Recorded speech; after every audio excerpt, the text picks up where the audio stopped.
Battletoads, developed by Rare, is a two-person beat-em-up game that came out in 1991 on the Nintendo Entertainment System NES, starring 3 anthropomorphic toads, Rash, Zitz, and Pimple. Blech. The series was created to rival the Teenage Mutant Ninja Turtles. The series as a whole has been popular with 5 installments at its apex. After the original NES game, many more games would ensue, including Battletoads and Battle-maniacs, released in 1993 for the SNES and in 1994 for the Sega Master System.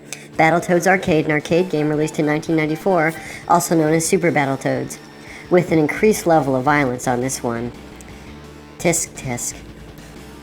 After this point, the franchise began to struggle, with a cancelled sequel remake game under development for the Game Boy Advance. The initial Battletoads game for the NES was known for its insane difficulty, but also received a cult following and sequels for various platforms, including a crossover with the Double Dragon series.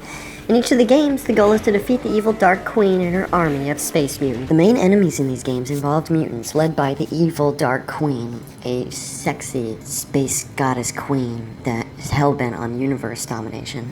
With her army of mutants and overly muscular henchmen, she attempts to take over the Toads and destroy their lives. And it doesn't help that they all have crushes on her, obviously. The Battletoads' popularity spun off a half-hour animated television special produced on Canadian Dick Entertainment that aired in syndication in the United States to rival the Teenage Mutant Ninja Turtles. The animated version of Battletoads was very badly received. It was included on the list of 5 worst one-shot TV cartoons ever made by Topless Robot in 2008, and 8 awful TV shows that were clearly doomed to fail by What Culture. Clearly, this is a classic example of games not transitioning to the silver screen very well.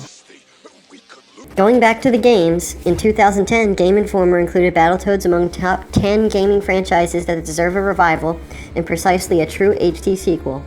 In 2012, Forbes listed it as one of the 5 video game franchises that needed to come back from the dead, adding that a modern Battletoads should retain its side-scroller qualities while adapting to a 2.5D style, similar to Mark of the Ninja. The series' return was also demanded by other outlets, including Complex, Maxim, and Game Revolution. Until next time, stay animated!